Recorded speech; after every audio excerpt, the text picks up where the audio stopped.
दो विधवा बहनें जो दोनों बैठकर एक दिन आपस में बैठकर चर्चा कर रही थी, बातचीत कर रही थी कि हमारे तलाक होने के बाद कि एक दूसरे की ज़िंदगी में कौन आया, कि तलाक होने के बाद वो किसी के साथ और शादी करना चाहती है या नहीं करना चाहती।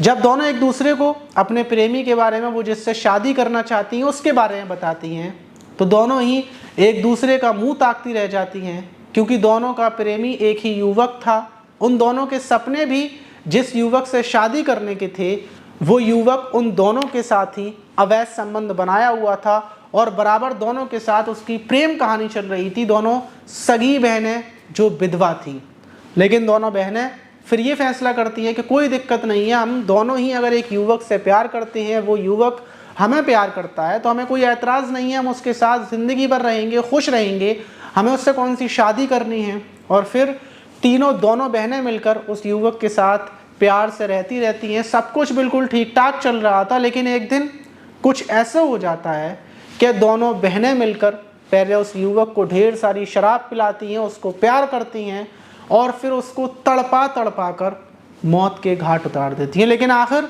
उन्होंने ऐसा क्यों किया, क्या वजह थी, और उस युवक के साथ दोनों विधवा बहनों के अवैध संबंध कैसे हुए, ये जो पूरी घटना है, इसको शुरू से आखिर तक जब आप जानेंगे तो आप दांतों तले उंगलियां दबा लेंगे। तो चलते हैं और जानते हैं पूरा मामला। वीडियो को जरा सा भी आगे पीछे स्किप ना। तो दोस्तों, मेरा नाम मार्स है। उम्मीद है कि आप सब अच्छे होंगे, सुरक्षित होंगे, और हमेशा हमारी दुआ आपके साथ रहती है कि आप सुरक्षित रहें, खुशहाल रहें।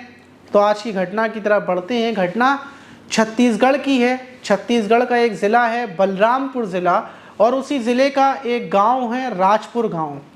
3 अक्टूबर की सुबह जब गांव के कुछ लोग वहां जो राजपुर गांव था उस कुएं के पास पहुंचते हैं बैठने के लिए, तो उनकी नज़र पड़ती है कि कुएं के अंदर एक फूली हुई लाश पड़ी हुई है जिसमें से बदबू आ रही है। उनको बदबू लगती है, फ़ौरन गांव के कुछ और लोगों को बुलाया जाता है। जब कुएं के अंदर झांक कर सही से देखते हैं तो वो जो लाश थी वो पूरे तरीके से फूल चुकी थी, जिस पर मक्खियाँ भिनभिना रही थी। फ़ौरन गांव के लोग इकट्ठे होते हैं और जो राजपुर थाना था वहाँ पुलिस को सूचना दी जाती है।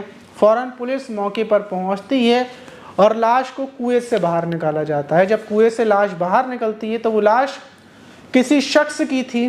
लाश की फ़ौरन शिनाख्त करवाई जाती है कि आखिर इसको पहचानने की कोई कोशिश करे, तो वो लाश मुकेश मारवा की थी, जो वहीं राजपुर गांव का रहने वाला था। लाश देखने के बाद सबको लगता है कि हो सकता है जो ये मुकेश है ये शराब पीकर यहाँ बैठा हो और हो सकता है गिर गया हो, क्योंकि गांव के लोगों को पता थी कि मुकेश ज़्यादातर टाइम शराब पिया करता था। वहीं पुलिस उसकी लाश को लेकर पोस्टमार्टम के लिए भेज देती है। वहीं फैमिली वालों से मुकेश की बातचीत की जाती है। मुकेश की फैमिली वाले बताते हैं कि वो तो 26 सितंबर से गायब था, हमें लगा था कि शायद अपने दोस्तों के साथ या फिर कहीं चला गया होगा, क्योंकि वो हमेशा काम के सिलसिले में बाहर ही रहता था। ज़्यादातर वो बाहर मजदूरी करता था और इसीलिए हमने इस बात की पुलिस कंप्लेन वगैरह किसी में नहीं की। अब पुलिस और गांव के लोगों को सबको यही लग रहा था कि जो मुकेश की मौत हुई है वो शराब के नशे में कुएं में गिरने की वजह से हुई है।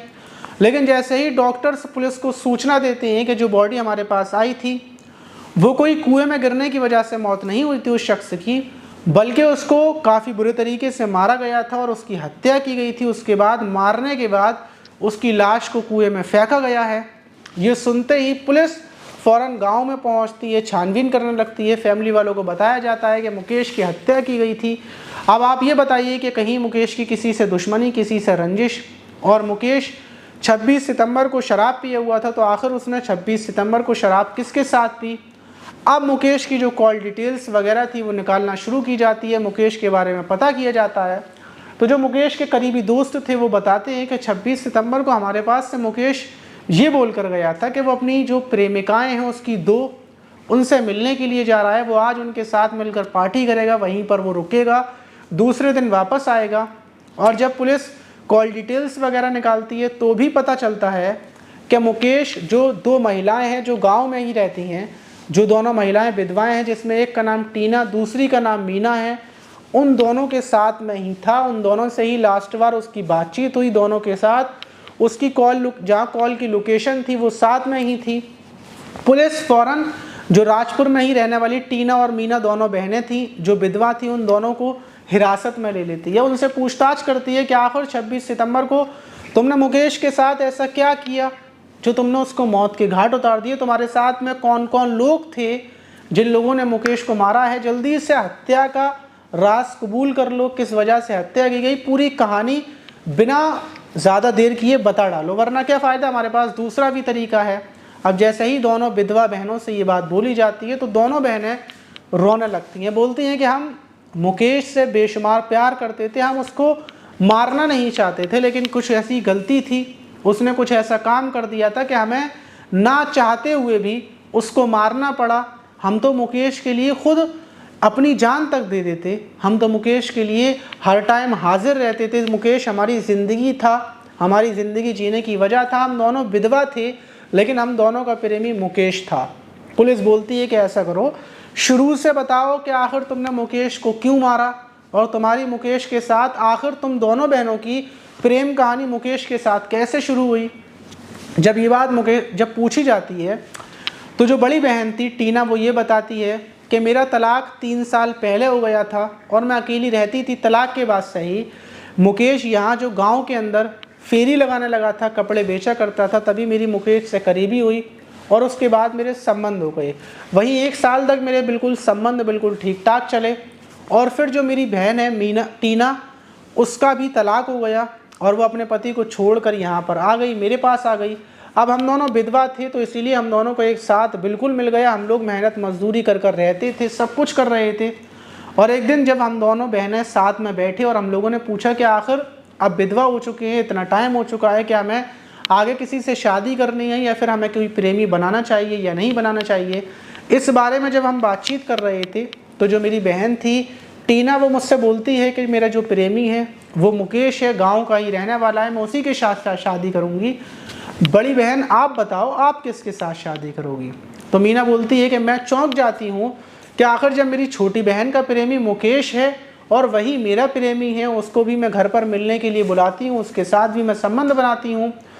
जब दोनों बहनें एक दूसरे को बताती हैं कि हम दोनों के ही अवैध संबंध मुकेश के साथ चल रहे हैं, तो दोनों बहनों को पहले गुस्सा आता है कि आखिर मुकेश ने हमें धोखा दिया, हमें धोखा दिया। लेकिन फिर दोनों बैठकर बातचीत करते हैं कि हाँ, मुकेश ने हम दोनों को धोखा दिया है, लेकिन धोखा भी हम दोनों की एक दूसरे की वजह से दिया है, किसी गैर की वजह से नहीं दिया। हम दोनों बहनें हैं तो क्या दिक्कत है, मुकेश के साथ सुकून से रहेंगे। जब हमारे पतियों ने हमें छोड़ दिया तो भला मुकेश को हमें क्या छोड़ना और क्या टेंशन लेनी, तो इसीलिए मुकेश को अपने साथ रखेंगे। अब दोनों बहनें मुकेश से बोलती हैं कि हमें आपस में कोई दिक्कत नहीं है, जब तुम्हारा मन हो घर पर आओ, हमसे बातचीत करो, हमसे मिलो, जिसके साथ तुम्हारा मन हो उसको प्यार भी करो। अब सब कुछ ठीक ठाक चलता रहता है।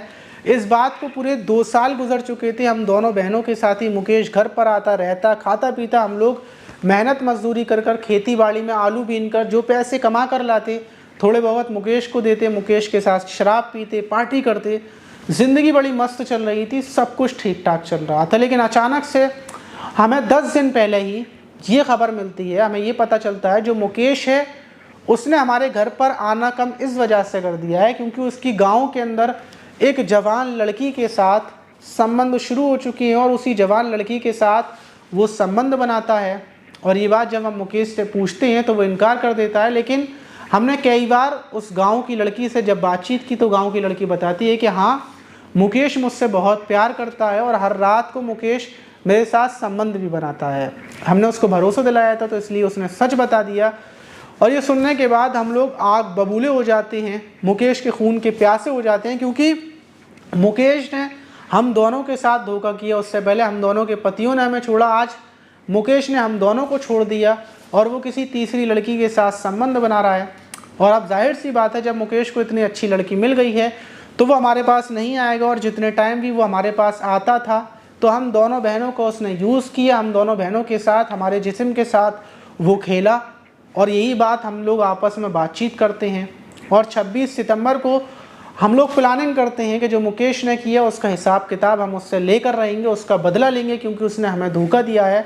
और 26 सितंबर को मैं मुकेश को फ़ोन करती हूँ, मुकेश से बोलती हूँ कि आ जाओ, घर पर आओ, तुम्हारे लिए बहुत सारी शराब मंगाई है, तुम्हारे लिए चिकन बनाया है। क्योंकि मुकेश बिना शराब और बिना चिकन के नहीं आता, इसलिए हम उसको शराब का, चिकन का लालच देते हैं, उसको घर बुलाते हैं। उसको शराब पिलाई जाती है, चिकन खिलाया जाता है, लेकिन वहाँ पर हम उसको मारते नहीं हैं, क्योंकि अगर हम मुकेश को वहाँ पर मारते तो जाहिर सी बात है हम लाश को कहाँ ले जाकर फेंकते। इसलिए शराब पीने के बाद, चिकन खाने के बाद हम मुकेश से बोलते हैं कि मुकेश आज बाज़ार लगा हुआ है जो हफ्ते में एक बार लगता है, आओ बाज़ार घूमना चलते हैं, तो मैं कुछ शॉपिंग वगैरह करवाएंगे, तो मैं कुछ कपड़े दिलवाएंगे, मेरा बहुत मन है, मेरा हिसाब हुआ है तो इसलिए मेरे पास पैसे भी हैं। मुकेश तैयार हो जाता है और हम उसको साप्ताहिक जो बाज़ार होता है हफ्ते के हफ्ते लगता है, उस बाज़ार में लेकर पहुंचते हैं, थोड़े बहुत कपड़े दिलवा देते हैं और वहां से लेकर खेतों की तरफ से, गांव के रास्ते से वापस आ रहे थे, मुकेश से बोलते हैं कि हमारा मन है कि अब थोड़ा सा तुम्हें प्यार भी कर लें। इसीलिए वहाँ से उसको जंगलों में लेकर पहुँचती हैं और दोनों बहनों ने 2 डंडे खरीद लिए थे उसकी बाज़ार से, बोला था कि हमें घर पर कुछ चादर वगैरह टांगनी है, जो पन्नी होती है वो टांगनी है, इसकी वजह से ये 2 डंडे लिए हैं और मुकेश को ये जंगलों के रास्ते से लेकर पहुंचते हैं वहाँ पर प्यार करने की बोलकर। मुकेश नशे में धुत था, उसको होश नहीं था कि ये कहाँ ले जा रहे हैं। दोनों बहनें उसको रात के अंधेरे में ही जंगलों में ले जाती हैं और सर में ताबड़तोड़ डंडे बरसाना शुरू कर देती हैं। मुकेश जब तक कुछ समझ पाता, उसके अंदर इतनी जान भी नहीं थी वो खुद को बचा पाता, दोनों बहनों को हटाकर वहाँ से भाग पाता, क्योंकि वो नशे में था और वो लोग प्लानिंग के तहत कुएं के पास ही लेकर पहुँची थी। वहीं पर उसको डंडों से मारती हैं। मुकेश की कुछ ही देर में जब सर पर डंडे पड़ते हैं तो जान निकल जाती है। फिर उसकी लाश को दोनों बहनें हाथ और पैर पकड़कर उठाती हैं और कुएं में फेंक देती हैं और वापस जो डंडे थे उसको घर पर ले आती हैं। डंडों पे जो पन्नी लगानी थी वो लगाकर सुकून के साथ बड़े ही आराम से रहने लगती हैं। 26 सितंबर से 3 अक्टूबर लग जाती है। कोई उनको डर नहीं था, कोई फिक्र नहीं थी। उनको लगता है कि अब जब मुकेश की लाश लोगों को मिलेगी सबको यही लगेगा कि मुकेश शराब पीकर यहाँ पर गिरा होगा, लेकिन उनको ये नहीं पता था कि पोस्टमार्टम रिपोर्ट में सब कुछ पता चल जाता है। पोस्टमार्टम रिपोर्ट और कॉल डिटेल्स की वजह से दोनों बहनें पकड़ी गई और दोनों बहनों को उठाकर पुलिस ने जेल भेज दिया। अब उन दोनों बहनों की गलती है या मुकेश की गलती है, आप कमेंट बॉक्स में ज़रूर बताएं। लेकिन ज़्यादातर यहाँ पर दुनिया के अंदर सिर्फ यही चल रहा है, एक दूसरे को धोखा और एक दूसरे के साथ फरेब और इसके बाद होते हैं कत्ल। लेकिन ये कत्ल और मर्डर नहीं करना चाहिए। अगर ज़िंदगी में हमें कोई धोखा दे रहा है या फिर कोई हमें प्यार नहीं करता तो उसको छोड़ देना चाहिए, उसको अपनी ज़िंदगी जीना चाहिए, उसको जाने देना चाहिए और हमें किसी और को देखना चाहिए या फिर सुकून से अकेले रहना चाहिए। आप क्या बोलना चाहिए कमेंट बॉक्स में ज़रूर बताइएगा। और जिन लोगों ने इससे पहले वाली वीडियो में कमेंट किए थे उनका नाम इससे पहले वाली वीडियो में लिया गया है। इस वीडियो में जो लोग कमेंट करेंगे अगली वीडियो में उनके नाम ज़रूर लिए जाएंगे। तो आप हमारी वीडियो कहाँ से देख रहे हैं और कब से देख रहे हैं, जल्दी से जाकर नीचे कमेंट बॉक्स में कमेंट कर दें, अगली वीडियो में आपका नाम ज़रूर लेंगे। मिलते हैं किसी और वीडियो में।